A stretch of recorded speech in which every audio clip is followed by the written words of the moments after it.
Alexandria College. My name is Natasha Vaz, and I'm a certified nutritional practitioner, yoga instructor, and urban homesteading consultant.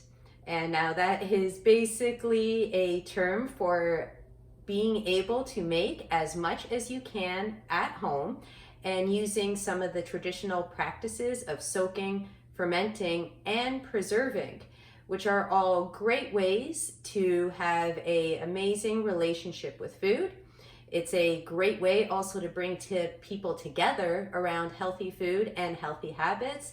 And it's a great way to save money while reducing our environmental impact. So today for class 1, we will be going over how to make a delicious staple that is high in nutrition and will save you money once you practice making this at home. And so this is a simple recipe, very versatile. And the first thing that we will be making today is almond milk.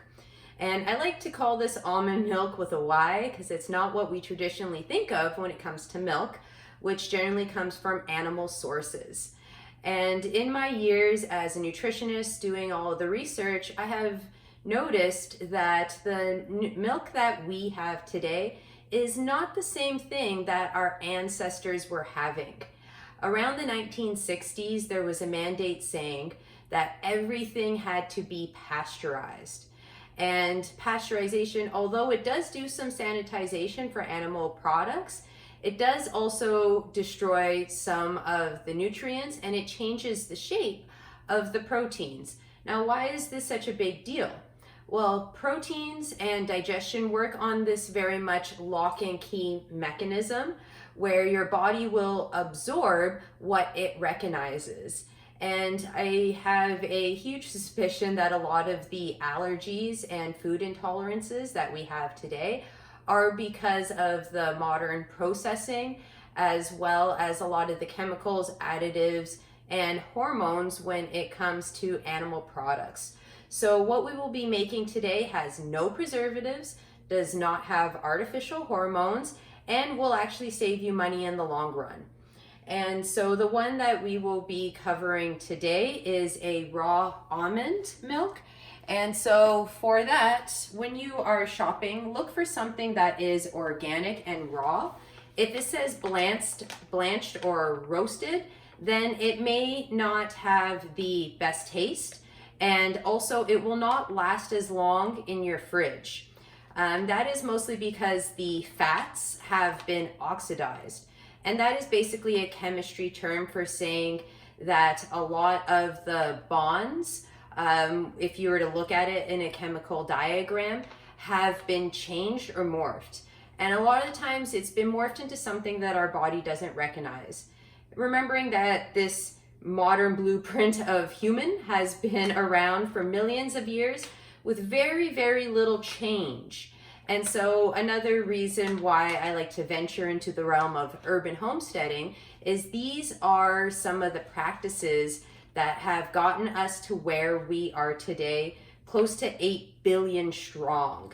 And so a lot of our ancestors did not have the same prevalences of chronic diseases. So I'm talking about things like type 2 diabetes, many of the allergies to things like peanuts or other sensitivities.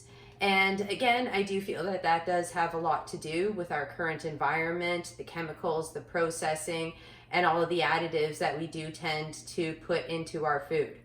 And so this I was actually able to get today at IGA, and it was $8.99. Another good way to save money is to buy things in bulk. You bring your own containers, weigh the container so that you could subtract the weight at the end so that you're just paying for the product that you'll be using. And if you think about it, a liter of milk costs around $3, $4, maybe $5 to $6 if you're going for the higher quality organic ones. And another issue today facing modern milk is that these animals are given high amount of hormones in order to keep them producing milk. And this can be kind of an uncomfortable process for the cow as her udder never gets a chance to rest. It's always full. And also a lot of the food that is needed for these animals, it's not their traditional diet. Cows are supposed to be grass-fed, and it's about 90%. If you're not buying organic, these animals have been fed on grain. And cows can actually not survive long-term on grain. They're only given it towards the end of their life in order to have a cheap food supply in order to fatten them up. And so for this, you will be getting something that's higher in fiber, something that is comparable in protein and way, way higher in healthy fats. And with this as a base, you can use it to make many different things. So for today, we will be covering almond milk, but you can also use this to make things like hot lattes, or as well as things like acai bowls or power bowls. So there's so many recipes for these online, and I guarantee you can find something to suit your tastes. And for this one, I started soaking these almonds in lukewarm water about 30 minutes ago. I would not suggest going any higher than lukewarm or room temperature, as you will be cooking the almonds. And much of the nutrition in almonds is way more absorbable for the human body if it's just been sprouted. So sprouted mimics the process of when this almond goes into the ground and will eventually sprout up to make a seed. And the seed will then turn into a young sprout, and then the young sprout eventually grows into a tree. So when almonds are in this raw, dry form, they're almost in a kind of state of stasis or suspended animation where they're almost asleep, and the nutrition in them is dormant as well. So sprouting with a little bit of warm water and a little pinch of salt to mimic the acidity of the earth starts to tell these almonds to break down some of the chemicals that make them harder to digest, and those chemicals become deactivated and turn into nutrients that help grow this into a sprout and into a tree. So by soaking these, you are increasing the nutritional value. You can also buy things sprouted, and it will add a little bit more to the price since there's more work involved, or you could simply do this at home. Almonds can even be soaked the night before, and you could even soak almonds up to 12 hours. And this is the same for many grains. So as I mentioned before, you can make this with other types of nuts. You can make these with walnuts, pecans. It tastes so nice if you sweeten it with a little bit of maple syrup, also very seasonal and very Canadian. You can make this with macadamia nuts, and you can also make this with peeled cashews, pretty much any milk. Even things like rice and oats can be turned into milk. And when you buy those things in bulk, maybe even organizing a buying club with some people who also are nutritionally oriented or interested can be another great way to save money. And this can be something that you could do as a group, have a prep day to make sure that you are set up. So the healthy fats in here are amazing for the brain, for studying and focus, great for the nervous system. The fiber is really amazing for digestion, and almonds also have a little bit of carbohydrates in them for quick and usable energy. So this would be great for something such as a paleo diet and also the keto diet in smaller portions. So the keto diet is a big buzzword right now, and on most well-formulated plans, you are still able to have about 30 grams of carbohydrates. And when you are using healthy plant-based options, that takes a little bit longer to accumulate. So 30 grams of carbohydrates is about 1 tablespoon of white sugar. And white sugar may give you short-term energy for about 20-30 minutes, but it has pretty much zero other vitamins, minerals, or nutritional properties in them. So by using the whole food, we get the whole nutrition. So again, just quickly to review, add a little, put the almonds in a container, and preferably glass. I find glass tends to have no effect on flavor, where plastic and metal can actually affect the flavor and the chemistry of the food. So once you have your almonds in the container, add a little bit of salt, I've also used a little drop of apple cider vinegar to mimic that acidity, and it also helps break down the skins and make them easier to peel quicker. So for this, I will actually be not peeling the almonds to make it a little bit faster, and that also preserves more of the fiber. But for those who have a little bit more sensitive stomachs, such as those who don't handle things like legumes, beans that well, I would highly suggest removing the skins. So skins have in them something called phytates, and phytates are the quality in beans that make them hard to digest unless they are properly soaked and sprouted. And so for here, what you will need is your almonds or your nuts of choice. You could even blend different nuts together to get a bit of a medley going, and a little pinch of salt, and also a blender. And so here today I have two different kinds of blenders.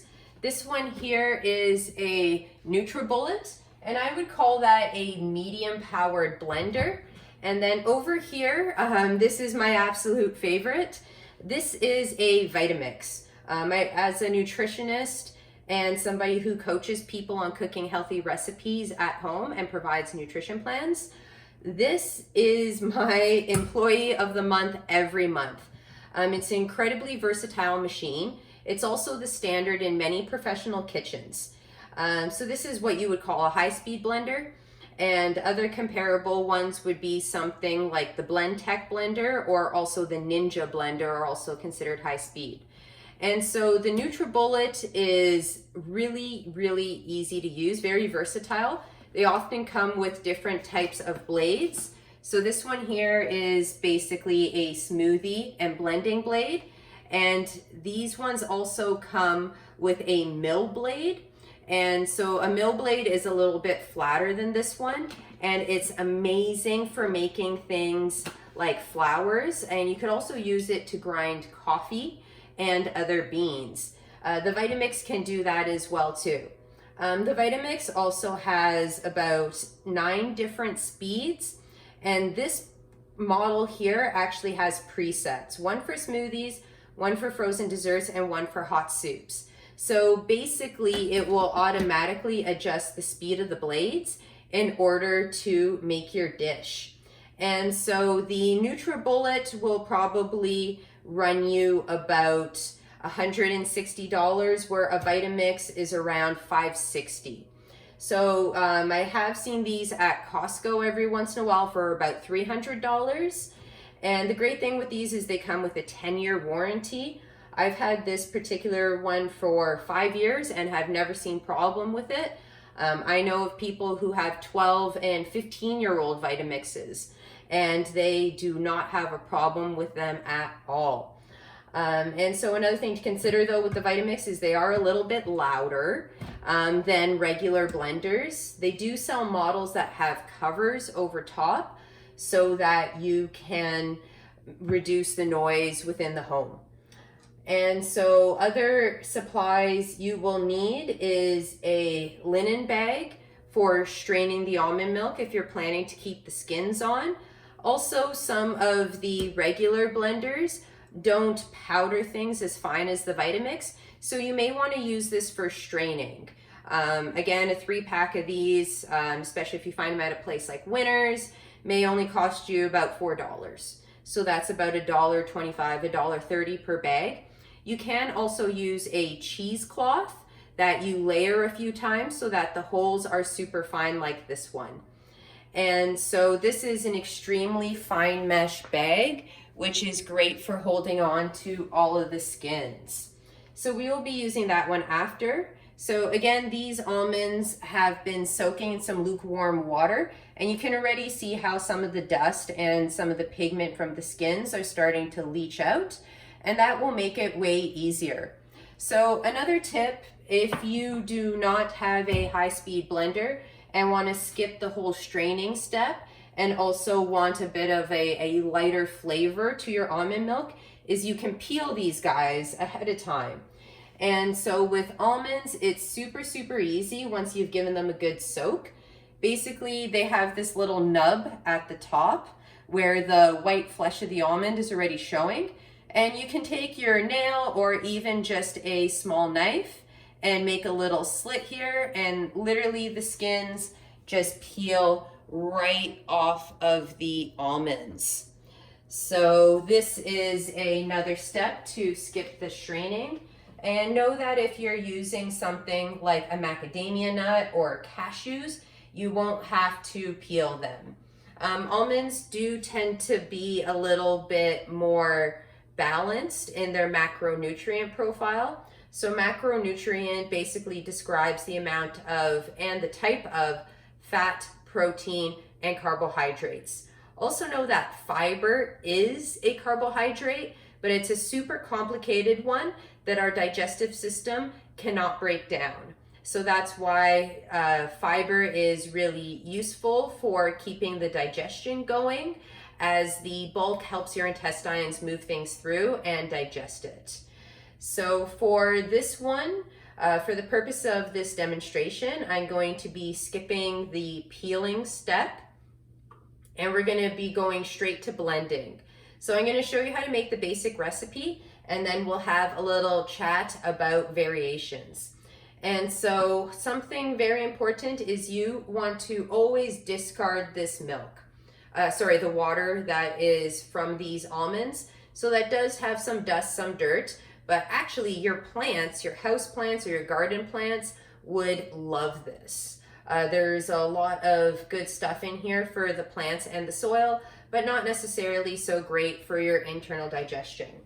And so once your almonds have had a good soak and you notice that the skins are easy to peel, some of them will even start to crack and create a little seam like this one here. Once you do that, you know that they are ready to be blended. So almonds do have a bit of a longer soaking time compared to the skinless nuts.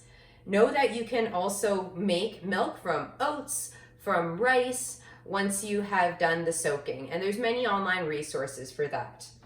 Or you can also email me through Energy, and I'd be happy to respond to any of your questions and maybe give you a little bit of customized guidance.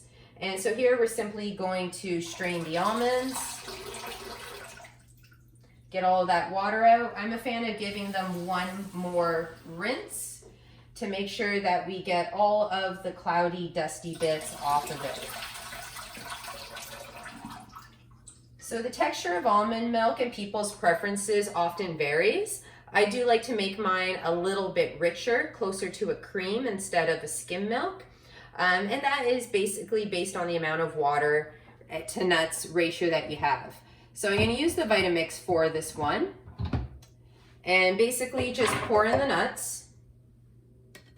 And then I like to roughly say cover the nuts and then add about another inch or close to double the amount.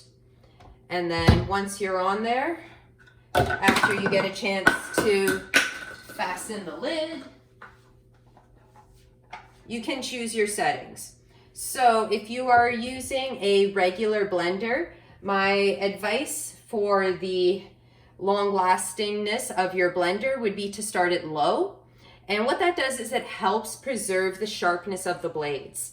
So if we turn on the blenders really quick, it will dull your blades over time. So a Vitamix like this has specialized settings. So with the smoothie one, it starts off nice and slow, and then it blends it until most ingredients are well pureed. So for the hot soups one, which is the one I'm going to be using here, it starts off the blades really slow, and then it goes to high speed.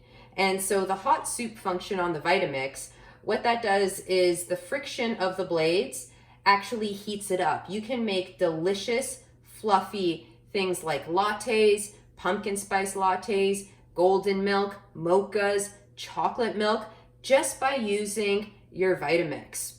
Also, the other high-speed blenders will be able to do this.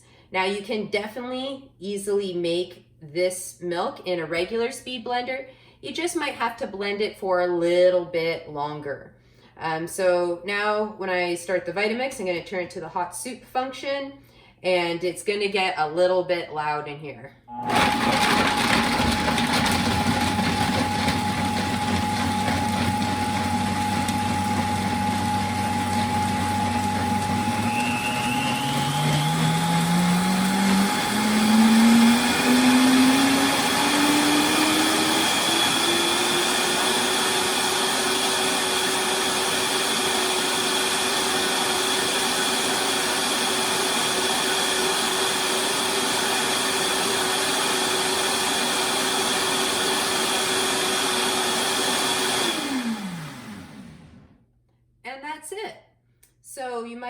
noticed I put my hand on here, and that was to make sure that the milk wasn't getting too hot because we're trying to keep this raw. And so now what we have are pureed almonds, and you can see little dark flecks in there, and that would be the skins. And so in order for you to strain it, you're going to want to grab another cup or a bowl, and over top of that, you can strain the milk. So I like to put the whole bag in there and then just have the lit parts fall over to the side. And so just a quick review there. If your blender does not have these presets on them, start low, wait until things start to get a little bit chopped, maybe about 10-15 seconds, and then slowly turn it up. And you can keep your hand on the blender to watch for the temperature change. Once it starts to heat up, that's when you want to turn it off. So I did not let the whole hot soup function go on this Vitamix because I'm not trying to heat it up yet. And so here you will pour your mixture into the cup.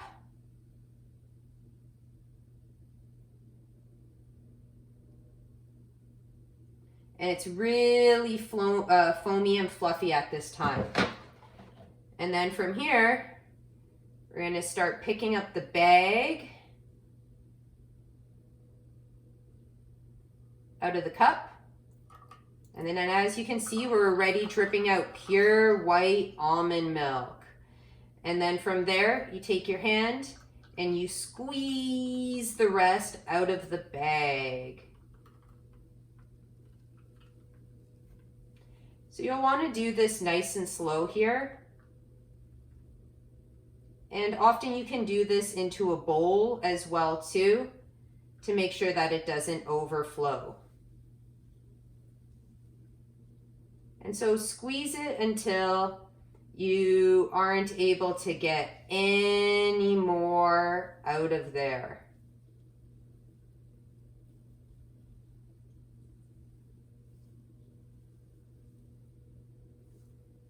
All right, so that's pretty thoroughly dry. And so in the bag here, you have a extremely fine almond meal that you can use for other recipes, such as cookies, or you can add it to your breakfast in the morning for higher fiber, or you could use it to make things like pancakes as well too, which we'll be going over. And so once that is done, put that aside. I'm placing the bag in a cup here to keep it from dripping. And then on the other side of it, you have white, fluffy, tasty almond milk. Fresh.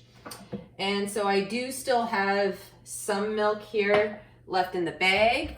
So I'm just going to grab another cup in order to get some of that pulp out of there so that I could strain the rest of the milk.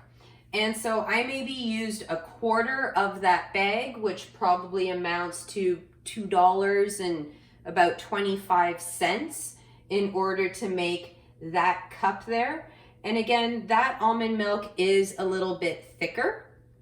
And I will be chatting in a minute soon about how to make variations that help you save money, get more nutrition, and also adjust the quality of the milk and the consistency. So here we have some nice dry powder, and the bag is now inside out. So to avoid getting meal in the next pouring here, I'm going to put that back. And then grab the rest of my almond milk and strain out the last of it. Now, most of these blenders have a little bit of an oily coating in them. So if you rinse it with hot water right away, they are super, super easy to clean. And a thing with the Vitamix is you do want to try and clean underneath the blades as well too. That's where a lot of the gunk ends up. And then just taking care of the lid as well. And something that I recently learned that these Vitamixes, the lids, is actually a 2-ounce pour. So if you're trying to measure out some other ingredient, know that this is 2 ounces right here on the top. Put that aside and let it dry for a moment. So before this, I made another almond milk where I didn't strain out the pulp. And as you can see, it's a little bit more speckled. So this would be a little bit better for smoothies, things that are gonna have other ingredients in them, where you don't notice kind of the grittiness of the pulp fibers within there. And so now that we have our basic almond milk, I will show you a few other healthful, nutritious ingredients that I like to have around the house as nutrition staples. So this here is MCT oil. Anybody who has done something like a keto diet or a low carb diet might be pretty familiar with it. So MCT oil is coming from coconuts. So this is a vegan option. And what this helps to, and the way this is made is basically they get coconut oil and they warm it up until the heavier solids start to sink to the bottom, and then you get this clear, lighter, finer, more liquidy layer. Even in the fridge, this MCT oil will stay liquidy. This is also something that is way better for those who have had any issues with the gallbladder or the liver. It's what's called pre-emulsified, and normally your digestive system has to do this to fats with its digestive juices and enzymes and bile salts. But when you buy it in this form, you get to lessen the amount of work your digestive system has to do in order to absorb the nutrients of this. And it is very fine. It has almost no flavor. So this can also be a really great base for making a salad dressing. And this is also one of the ingredients in bulletproof coffee. And so now that we have our base of milk, as you can see, this one is kind of a little bit lighter. You can see there's a little bit of froth on top there as well too. So if you wanted to thicken it up, you would just throw it back into your blender, add about a tablespoon of MCT oil, and blend it for about 30 seconds to get a chance to get the milk to absorb and to congeal together with the MCT oil. Something else I absolutely think that, well, we all need in these days, but especially students, this is maca. So maca comes from South America, and it holds a Guinness World Record for being the highest altitude growing crop. So this grows in the Peruvian Andes, and it grows at an altitude at about 14,000 feet. So that's really high up. And for all of you who have been hiking around our beautiful coastal mountains, you'll know that the things that have to live in high altitudes have to be very, very strong. So maca is a root vegetable, and somewhere along the lines of a potato or a squash or a turnip. It has a very pleasant, slightly sweet butterscotch taste to it. And so it's a great way to sweeten this milk. And it also has that emulsifying property that we were talking about earlier. This is actually used in a lot of raw food recipes to make crusts for raw cakes and pies. The health properties are what is known as an adaptogen. So this helps your body adapt to stress. Anybody stressed out there these days? Maybe a little bit. And it also helps balance the male and female hormones, as well as things like adrenaline and cortisol, which have a lot to do with your mood, with your energy, and your sleep as well too. And you only need about a teaspoon a day in order to get the nutritional and the health qualities of this root vegetable. And so if I were to be making one that I would be keeping in my fridge for a while, I would basically be adding a teaspoon of maca for flavor and sweetness, and then about a tablespoon of the MCT oil. So this almond milk is going back in the blender, and this will be an easy step for a regular blender to do. And then in goes my teaspoon of maca, a little pinch of salt here. And this here is the Himalayan rock salt. As you can see, it has a little bit of a pinkish twinge to it. And that is indicative of the element of iron, which is used in almost every reaction in the human body. So iron is what makes our blood red, and it's also what enables it to carry oxygen to our muscles, to our brain, to our eyes, to our organs, and it's an extremely important element and nutrient for us to have. And the other thing that you can also add is something like a vanilla protein powder. And I'm also a big fan of everything that Harmonic Arts makes. So Harmonic Arts is a local company out of Comox. It was started by a fellow named Yarrow Willard, and his father is Terry Willard, who created the Wild Rose Cleanse, which is a great introduction 14-day cleanse to help people right their digestive system. I myself did it about 8 years ago, and it has really made a big impact. And so adding all of those ingredients together. Now I want to thicken this up a little bit, so I'm going to add about a tablespoon or 3 teaspoons of MCT oil to this mix. So with that amount of almonds, I basically got about 300 milliliters of almond milk. And again, I like mine to be a little bit thicker, so I used less water. And so once you have all your ingredients together, you can go for a nice and quick reblend. Starting low, stir it up, get it a little bit higher.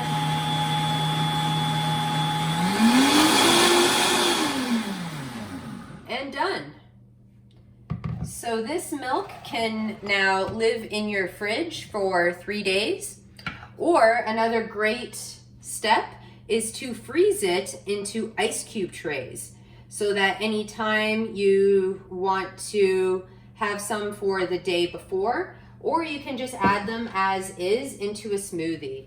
So here we have a nice white, frothy, delicious almond milk with added nutrition profiles that will exceed that of dairy. Hello, Alexander College. Welcome back for part 2 of quick and easy breakfast staples. So here we will be using the almond meal generated from our previous recipe. And if you decided to go for other versions that don't have meal afterwards, you can always buy almond flour pre-made. Or another option is you can use your blender to grind fresh almonds into a meal. Another great option as well too for those who have nut or seed sensitivities is using coconut flour. So this I was actually able to find at Winners, and this whole huge bag, 2.2 pounds, was only $20. And so this is a higher fiber, higher protein, higher healthier fat version than just making it with bleached flour. And so I will show you what I am working on here. And so here I have in the frying pan a little bit of butter that I have been melting over medium heat. And it is nice and liquidy already. And so here was a batter that I had made before. So in this is half a cup of the wet almond meal. There is a little bit of vanilla extract, 1 egg, and some of the MCT oil. So know that the basic formula for a pancake will be your flour, it will be your binder. In this case, it's eggs, but you can also use chia seeds. Now, when we use chia seeds, basically you put some in a cup or a container, you add water, and you stir about every 20 to 30 seconds or so to make sure that the chia seeds get soaked, and then you would integrate them into the batter. So it's about a tablespoon and a bit for each egg if you're going to be using that as the replacement. And with that, you'll get even more fiber, even more protein using the chia seeds. And some other things that you can add to pancakes are mashed ripe bananas. You can even use some almond milk. I'm going to be adding some chocolate chips to this one as well too. Or you could also put in other stuff such as blueberries. And I also used a little bit of sweetener in it. And the sweetener I used was monk fruit. And the reason I use this one is it has no glycemic impact, so it won't make your blood sugar go up, and then that way your blood sugar does not fall either. Another thing you could do with this is make it a little bit thicker. This one's a little bit more watery, and you could pour it onto a greased baking sheet and actually make little almond buns out of it as well too. And then those can be freezed within the fridge in the freezer for about a year. And these pancakes should be good in your fridge for about 2 or 3 days. So it could be very beneficial to make a bunch ahead of time and then freeze them and just take them out the day before as needed. Another sweetener you can use is maple syrup or honey or stevia as well too, which is what my chocolate chips are sweetened with. So stevia is actually a plant herb that has a naturally sweet flavor due to a component called saccharin. And so once your pan is warm, so about here I can easily hover my hand around over top and feel some warmth from it. And then once you've done that, slowly pour the batter in. And you should hear a little bit of a sizzle happening here. Oh yes, the one other ingredient that I included in here, forgot to mention, was baking powder. So I did about a teaspoon of baking powder, and what baking powder does is it makes things rise and it makes them fluffy. So the fluffier your pancakes are, the better. So I put this mixture together about 10 minutes ago, and then I just let it soak so that all of the flavors could meld together. And other supplies that you will want to use are a silicone spatula to scrape the bowl, and then you're going to want to have a spatula in order to flip the pancake. So right now everything is sizzling away, and what you're looking for is for the outside crust of this to start to go brown and have teeny tiny little bubbles in it. And so here I'm just trying to spread it all out so that it cooks nice and evenly. And you do want to keep it medium to medium low so that it has a chance to cook all the way through the center. Now when adding the chocolate chips or blueberries or whatever you do, it's kind of better to put it in the pan and then add your chips on top after, to make sure that it's well and evenly spread out, and it's a little bit better for mixing. So again, the ingredients in the batter were 1 cup of almond meal, 1 egg, 1 teaspoon of baking powder, and then 1 tablespoon of the monk fruit sweetener of choice, and then 1 tablespoon of a fat. And in this case, I used MCT oil. But this can also be done with olive oil or avocado oil. And so this will probably take about another 3 or 4 minutes to cook. And I really hope you all get a chance to try this at home and enjoy your breakfast. Take care.